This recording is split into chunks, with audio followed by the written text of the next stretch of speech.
It was the year 1381, just before the last frost came too early and long before the plague returned for its third breath. In the low valleys of northern England, beneath fog-soaked hills and roads forgotten by kings, there lay a village no map remembered, Gornsby. It wasn't a large place. 80-some souls, if you counted the priest's cat. Stone cottages leaned into wind, roofed with thatch that never dried. Every morning, the chimney smoke curled slowly toward the church tower that loomed above them all, tall, broken, and long since silent. Its bell hadn't tolled in 50 years. Not since the drowning winter, when the river rose and took half the children with it. No one rang the bell anymore. The rope had turned to dust. The tower door stayed shut with rusted hinges, and stories no one dared to tell. Until the day a stranger came. No one saw him arrive. There were no footprints, no cart, no steed. Just one morning, there he was, slumped at the chapel's front stone steps, asleep, or dead. His skin was pale like the ash left after the midsummer bonfires. His coat was torn, but clean. His boots had no mud on them, though it had rained all night. And in his hands, he clutched a worn leather book bound in iron clasps. They didn't know what to do with him. The priest crossed himself 3 times. The baker offered bread, which the man didn't touch. Children dared each other to poke him with sticks. But he just slept, still, silent, unmoving. And then, just as the sun touched the tower's broken tip, he opened his eyes. They were gray, not like stone, but like rain that never fell. He said nothing, simply looked at the village, then the bell tower, then back at the sky. The priest, moved by something he later could not explain, whispered, "He's no threat." So they carried him inside, and by some silent agreement, they let him sleep in the tower, on the very floor where the old bell had once been lowered and buried beneath planks and dust. That night, the dogs howled. The wind didn't blow forward. It pulled. Chickens refused to roost. And in the far fields, a patch of frost spread in perfect circles. The bell did not ring. Not yet. In the days that followed, people grew used to the stranger's presence. He did not speak, but he listened. He didn't ask for food, but his plate was always clean. He slept only in the tower, never once stepping into another home. Some said he was touched by God. Others whispered darker things. But the bell stayed silent, until it cracked, not from force, not from storm, not even from time. It cracked at midnight, one clean fracture, like something waking from slumber. And when they found the stranger standing beneath it, eyes closed and hands folded, the priest said, "We should not have let him in." But it was already too late. They should have turned him away. But by the time they realized what he brought, it was already too late. The village of Gornsby was the sort of place time forgot on purpose. There was no road that led to it directly. Only winding paths that looked like trails of deer but led, eventually, to weathered stone houses tucked beneath old trees. Crows knew it better than messengers. Even the king's census from 15 years ago skipped it entirely. In this place lived Tom, a broad-shouldered man of 39 years, with hands like bark and a voice like a low drum. He was the bellman, though the bell had not rung since he was a child. His job, passed from father to son, was not just to ring the bell, but to remember why it had once mattered. Tom took that duty seriously. Widowed, he lived with his 10-year-old son, Elias, a quiet boy with ash-blonde hair and eyes too wide for someone who had seen so little yet understood so much. Elias often asked about the bell, why it no longer rang, why the tower's door remained sealed. Tom always said the same thing, because some sounds are meant to be heard again. The arrival of the stranger changed the rhythm of the village. Gornsby's life beat like a slow drum, the same footsteps to the same fields, same haystack prayers, same bread with not quite enough salt. But now there was a ripple, a breath held. The stranger never gave his name. He walked barefoot after that first night, through frost and gravel, and his feet never bled. He did not speak, but when the miller's son fell from a ladder, the stranger arrived before anyone called for help. He set the bone cleanly, wrapping it with strips from his own tunic. Tom watched all this from the edge. Suspicion was a kind of craft in Gornsby, passed down like farming and baking. You didn't say it, but you knew when something wasn't right. On the third morning, Tom approached the stranger while he was seated beside the chapel's ruined wall, carving a small figure into a stone. Tom cleared his throat, offered a mug of cider, and said, "You got a name?" The stranger looked up, then shook his head, not in refusal, but in absence, like the concept had faded from him. "Suit yourself," Tom muttered. "Tower's cold. You'll need more than silence to keep warm." That night, as Tom tucked Elias into bed, his son whispered, "Papa, he told me the sheep would birth today." Tom blinked. "Who told you?" "The man from the tower." "There's no way he could have known." "But they did, Papa. 3 of them, all before noon." By the end of the week, the village had stories. Harmless ones at first. The stranger helped a cobbler fix a warped shoe mold no one else could. He lifted a fallen ox yoke alone, without a grunt. When the priest began Sunday's sermon, the stranger, still silent, mouthed the closing line before it was read. They chalked it up to luck, or perhaps divine favor. But on the 7th day, the stranger looked at Tom after supper and, for the first time, spoke. His voice was soft, but it carried like it had already been heard. "I'd like to sleep in the tower." The table fell silent.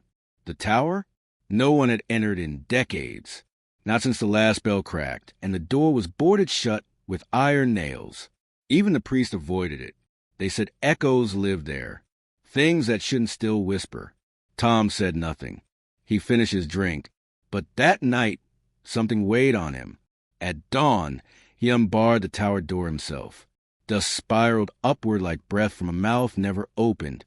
The inside was as still as a crypt, and at its center, on an altar of stone, sat the cracked bell, split down its side like it had been struck from within.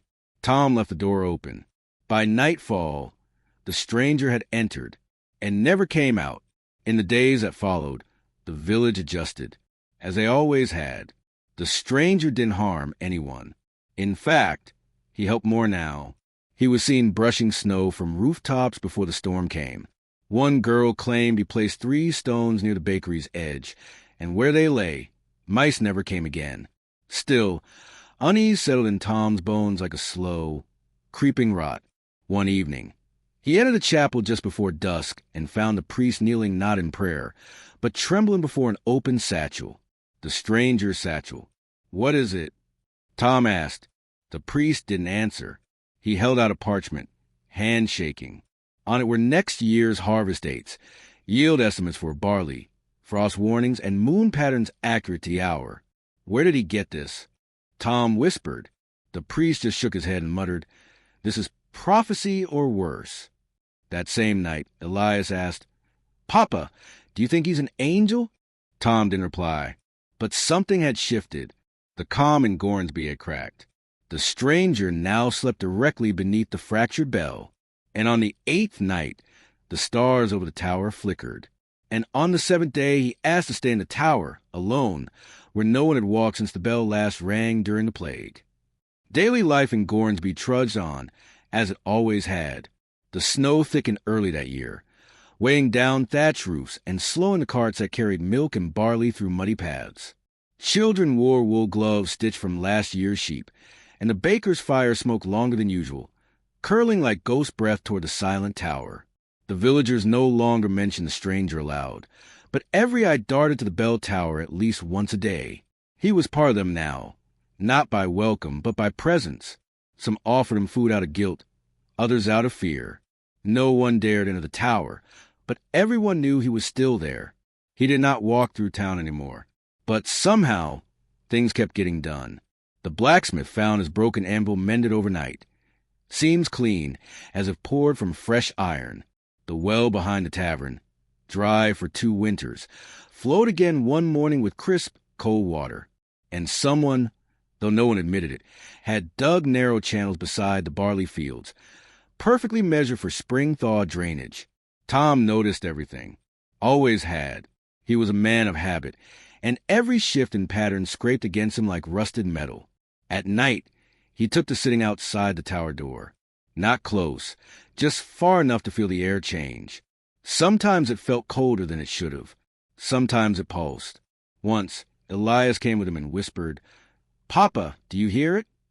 Hear what? The well. He's talking to it again.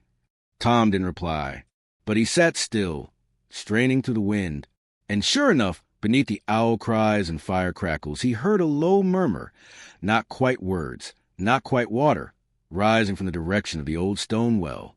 By midwinter, strangeness became routine. A storm that had been predicted by the traveling merchant never arrived. Instead, the skies stayed clear for 12 days, long enough for the grain stores to be moved safely from the wet cellar. The stranger was never seen moving them, but the crates bore prints, not of boots, but bare feet. Children whispered stories about the tower. He doesn't blink, one girl said. He sleeps upside down like a bat, claimed another. Elias, usually shy, quietly told his father he knows things. He told me there'd be a fire in the mill. There was, just 2 days later. Small but real, put out before damage spread. The villagers called it luck. Elias called it a warning. And Tom? He didn't know what to call it. One morning, the priest knocked on Tom's door, his eyes wide, his fingers clenched over a piece of faded parchment. I went back to the satchel, the priest admitted, breathless. I know I shouldn't have, but curiosity. Tom, this isn't normal. What did you find? A map. So, it shows Gornsby. But it's different. No stone circle. No bell tower. Only burial mounds. The date on it is next year. Tom stared at him, then slowly took the parchment. The ink was deep brown, older than it should have been. The paper curled at the corners like it had been burned at the edges. Why would someone carry a map, Tom asked, of what hasn't happened yet? The priest swallowed hard. Because maybe he's not here to see our village. Maybe he's here to end it. The spring festival came early, perhaps in an attempt to defy the creeping dread. They baked honey loaves, lit braziers in the square, and sang the old songs about seasons and saints. Laughter sounded louder than usual, like people were trying to shout over the silence of the tower. The stranger did not appear, but his presence was felt. A lamb, stillborn 2 days before, was found walking beside its mother, breathing healthy, marked with 3 black rings around its legs. The baker's blind son claimed he saw a light coming from the well at night, blue, not flame, not moon. And Tom, inspecting the tower from afar, noticed something that chilled him. The bell, though cracked, had moved, just slightly, tilted, as if it had been touched. By what, no one could say. Then came the 3rd Sunday. The village awoke to smoke. But it wasn't chimney smoke. This was acrid, biting, the scent of burnt fields. Every barley patch, every oat sprout, every winter crop had been torched. Clean, even, purposeful. No tracks, no torches, just soot and silence. The priest tried to gather the villagers for prayer, but none came. Tom marched to the tower. The door was ajar. It should have been sealed. He himself had shut it tightly a week prior. Inside, he found the stranger sitting on the floor, knees drawn to his chest, eyes closed. "Did you do this?" Tom asked. No answer. I said. The stranger lifted one hand. Slowly, calmly, he pointed to the cracked bell above, then back at Tom. Then he spoke. "They weren't yours to keep." Tom stepped back, heart thudding. "What do you mean?" The stranger opened his eyes. Pale, cold, still. This place has rung its last sound. Tom left shaken. The villagers gathered that night in the square, confused and afraid. They asked him, begged him, "What do we do?" But he had no answer. Elias tugged at his father's sleeve and whispered, "He's not bad, but he's not like us." And Tom, for once, could not disagree. That night, thunder cracked over a sky with no clouds. The wind howled without moving leaves, and every rooster crowed long before dawn. The stranger never left the tower again, but the village was already starting to disappear. And on the 3rd Sunday, the stranger was gone, but every field in the village had been burned overnight. The fire didn't spread like wildfires do, random, cruel, and frenzied. No, this one had purpose, precision. Each field had been scorched in near-perfect rectangles. Not a tree or a cottage touched, only crops. The villagers searched for signs of sabotage. No footprints, no scorch marks from torches, no trails of oil or ash, just fields turned to cinder, seeds roasted where they lay. That morning, Tom stood at the edge of what had once been his barley, Elias beside him. Wind carried smoke into the sky, and in its shadow, the bell tower looked taller somehow, hungrier. Behind them, whispers brewed. The miller blamed the priest for letting the devil sleep in holy stone. The baker said it was God's punishment for housing a dead man. Children were kept indoors. Mothers clutched amulets of ash wood and salt. The stranger didn't leave the tower. Not that day. Not that week. But at night, lights moved within the stone slats at the tower's top. Soft glows, shifting like candlelight, though no flame ever flickered. Tom watched from his window. Each night the glow pulsed once, like a heart. Determined to learn more, Tom left Elias with the priest and traveled 2 days by foot to the monastery of St. Helward, known for its records. He asked for maps, for village registers, for paintings, anything that mentioned Gornsby or the surrounding lands. A monk brought him a rolled canvas, dated 1181, a mural from a church that once stood where Gornsby now lay. Tom's mouth dried. There, painted in faded ochre, stood the same bell tower, and beside it, face half-turned, hands folded, stood a man in a brown coat. His features were unmistakable. The same face, the same stranger, unchanged, not older, not younger, as if time circled around him instead of passing through him. Tom took the painting and left without speaking. Back in Gornsby, things grew worse. The well dried again. Water drawn at dawn turned black by dusk. Crows began to gather in the chapel rafters. They didn't caw. They just watched. The blacksmith's wife forgot her own name. She stood at the edge of the field at night, whispering prayers to no one. A farmer's child vanished chasing a red ball. The ball was found by the tower steps. The child never returned. That night, the bell moved again. Not rang, not swung, just moved. The villagers felt it, like a thud in the earth, a breath in their spines. Elias woke screaming. Said he dreamed of the bell ringing over an empty village.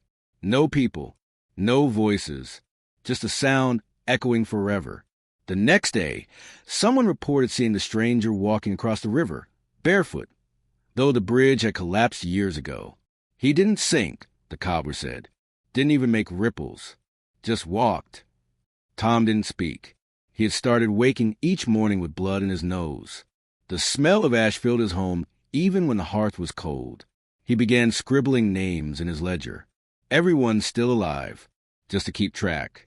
Names were harder to remember now, not because of memory, but because some people were simply gone, as if they'd never lived there at all.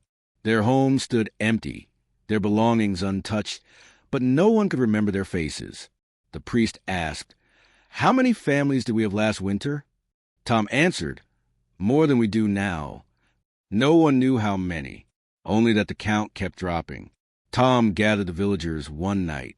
They lit torches and stood outside the tower. He shouted toward the slatted bell windows, "What are you?" No answer. "Why are you here?" No movement. Someone, maybe the innkeeper, threw a rock. It didn't hit the tower. It fell short. But the act cracked something in the crowd. Shouts erupted. Some wanted to burn the tower. Some wanted to dig up the old graveyard. Others wanted to leave Gornsby for good. Tom calmed them. Barely. But in his heart, he wasn't sure anymore if he believed in staying.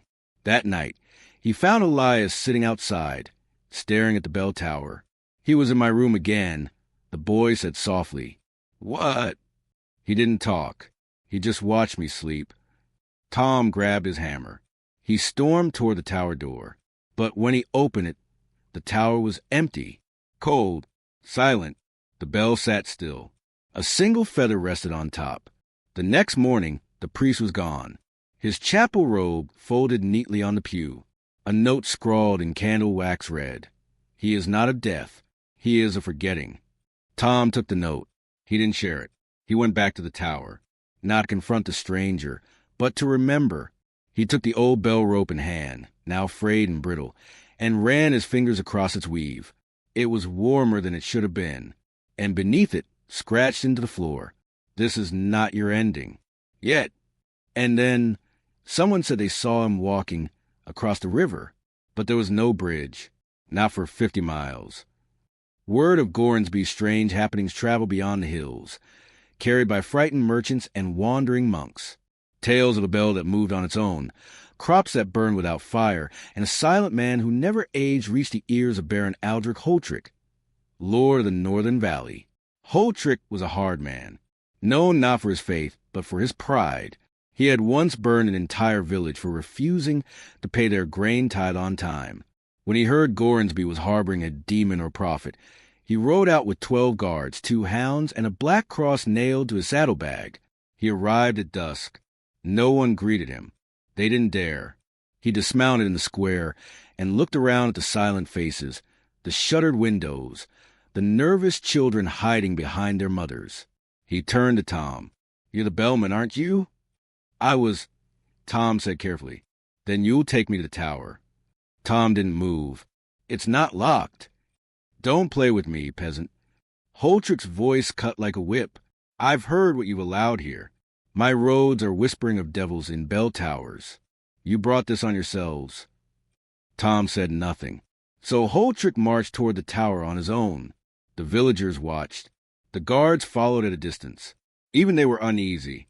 Holtrick reached the old door, pushed it open. The tower was empty. The bell still hung. But the stranger was gone. That night, Holtrick held court in the chapel. He demanded the stranger be found and delivered to him.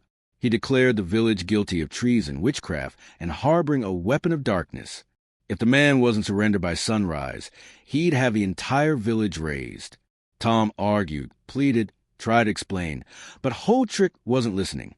"He's not evil," Tom insisted. "He's something else. Not man, not beast, but he hasn't hurt us. He burned your fields. He cursed your people. And you call that mercy? No, I call it a warning." Holtrick spat. "Warnings are for cowards. I want him by dawn, or I'll have your son hang first." Tom's fist clenched. His jaw trembled, but he said nothing. That night, the bell rang. Once. Clear. Loud. All of Gornsby heard it. It shook birds in the trees, scattered crows from rooftops. Children screamed. Dogs howled.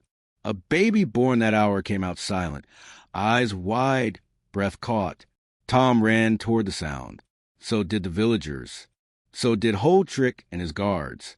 But by the time they reached the tower, the stranger was not there.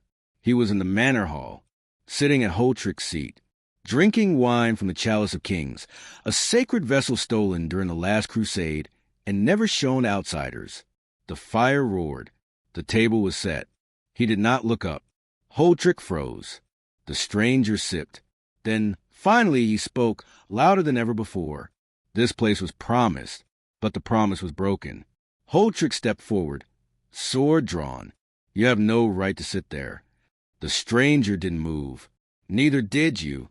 And then, something impossible. The black hound attacked its master. Holtrick's own loyal beast, trained since puphood, lunged at his throat. Guards shouted. Steel rang. The dog was pulled off, bleeding, whimpering. But Holtrick now bore 3 deep scratches down his chest. He looked up. The stranger was gone. The chair was still warm. The wine glass was empty. Panic followed. Holtrick left that night. Did not sleep. He cursed the village, told them they were forsaken. "You've sheltered death.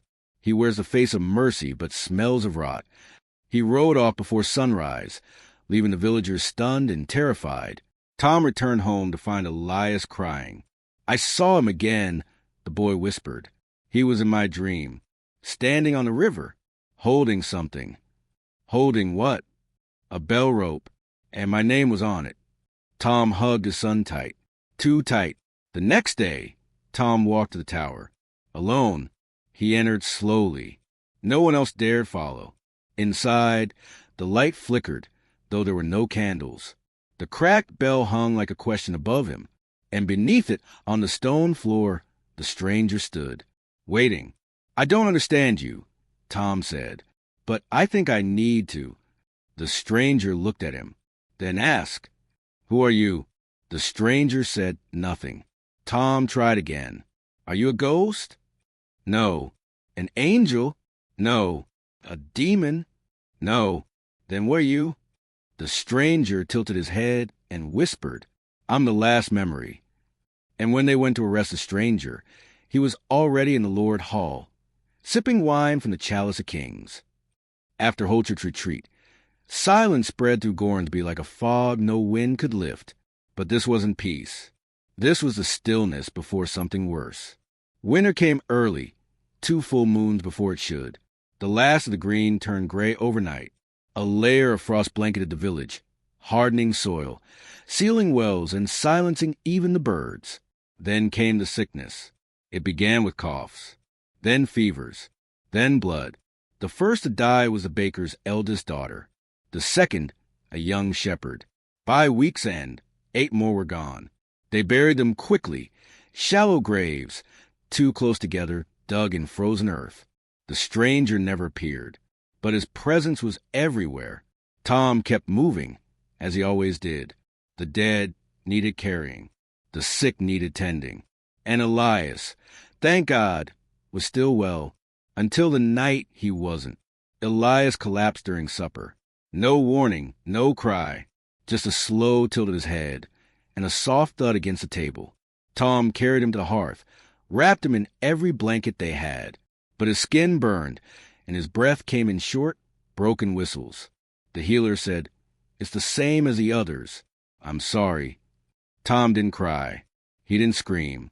He walked straight to the tower. The door was open. Inside it was dark, but not cold. The stranger sat on the step beneath the bell, legs folded, as if waiting. Tom knelt before him. "He's all I have." The stranger's eyes were closed. "He's just a boy." Still nothing.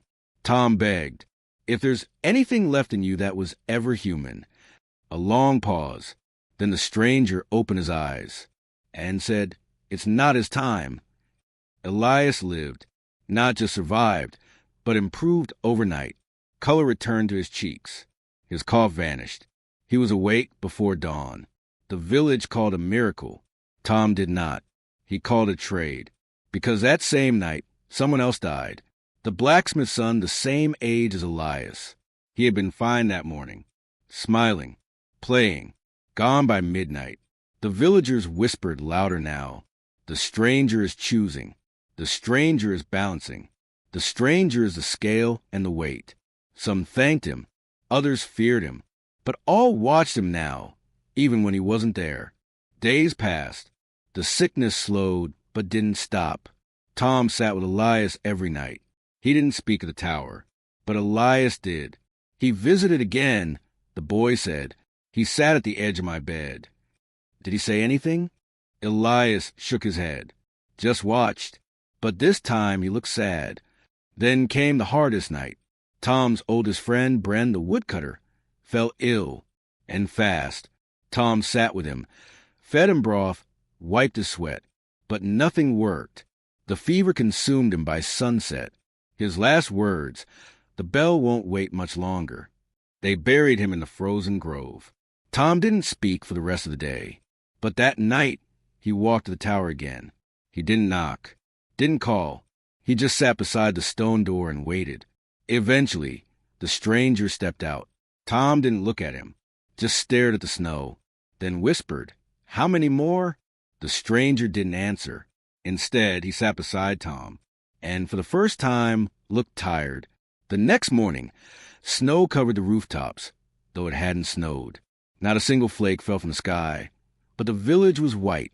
The snow melted by noon, and beneath it, every single crop store had rotted. Grain, fruit, flour, all spoiled. Only one sack remained untouched, the one left at the chapel door weeks ago, gifted by a stranger and forgotten in the back. It was still warm, still fresh, and marked with a carved symbol, white triangle containing small white triangle.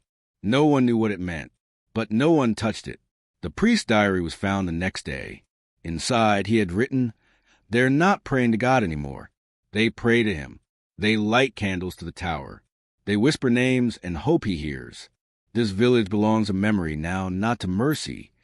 That night, the dogs howled again, the same way they had on the first night the stranger arrived. Tom stood outside with Elias beside him, wrapped in wool. From the tower, a faint glow emerged, same as always, but this time it flickered, unsteady, alive. Elias looked up and asked, "Papa, what happens when the bell rings again?" Tom didn't answer, but in his heart, he already knew. It would be the last thing any of them ever heard. The blacksmith buried his son that night, and for the first time, he prayed that the stranger would never come again. The snow had melted, but the cold remained, not in the air, in the bones, in the silence between footsteps, in the way people stopped saying each other's names out loud. Gornsby had become a village of whispers and glances, a place slowly forgetting itself. And Tom couldn't stop the dreams. He dreamed of bells ringing over oceans, of empty villages swallowed by fog, of names scratched out from books. And in every dream, the stranger stood beneath the bell, watching, always watching. It was Elias who found it. The boy had wandered toward the tower at dusk while Tom gathered firewood. By the time Tom found him, the child stood at the open tower door, holding a book, leather-bound, clasped in rusted iron.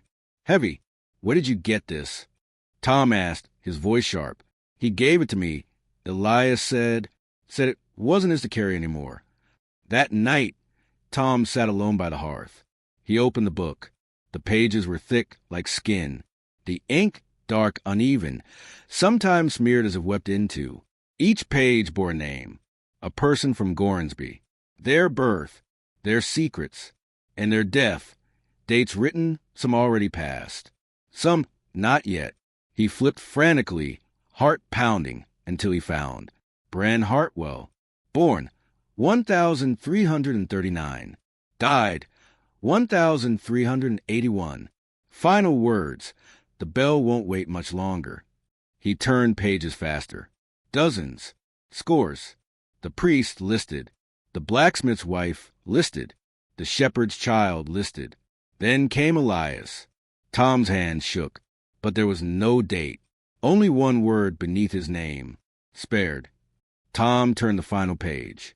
There, in red ink, Tom Morrow, born 1342, died, marked, today. He dropped the book. His breath caught. His skin flushed cold. But he wasn't dead. Not yet. He returned to the tower just before midnight. The moon was thin, the wind low. He stepped inside without hesitation. The stranger stood beneath the bell, bookless, still waiting. "You knew," Tom said. "You knew all of it." The stranger nodded once. "You've been here before, haven't you?" "Yes." "How many villages?" The stranger looked up at the bell. "I do not count them anymore." "Why here?" "Because it is time." Tom stepped closer. "Are you deaf?" "No." "Then what are you?" The stranger paused, then said softly, "I am the last bell, the toll before silence, the hand that records what the world forgets." Tom didn't run, didn't weep. He simply sat on the cold stone floor. "You were once like us," he said. "I was," the stranger replied. "Long ago." "What happened?" The stranger looked toward the east wall, where faded sunlight used to hit stained glass long since broken. "I rang the bell when I should not have. I called for remembrance and was cursed with it." And then Tom understood. The stranger was not the cause of endings. He was a witness, the recorder. He arrived when time began to erase a place, to preserve its truth one last time. "So you're not evil," Tom whispered. "You're just the end." The stranger nodded. "And my name," Tom said. "Why today?" "Because you came." Tom looked around the tower, at the bell, at the dust, at the book he had dropped. Can it be stopped? No. Can he live? Yes. Will I? The stranger did not answer. Suddenly, the walls shifted, not violently, but subtly, as if the stone itself sighed. A breeze passed through, though there were no windows, and in the stone behind the bell, Tom saw carvings he had never noticed. Names, dozens, hundreds, all etched into the walls, fading, crumbling, dissolving like chalk. All except one, finiter, the stranger's true name, the one who finishes.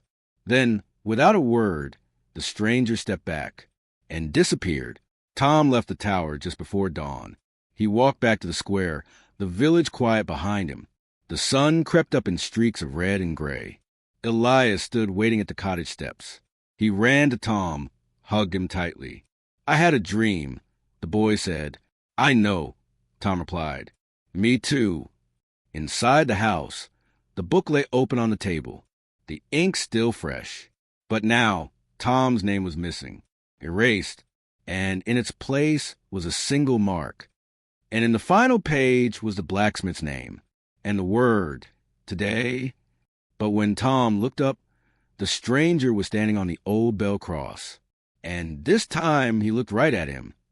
The next morning, Gornsby woke to silence. Not quiet, silence.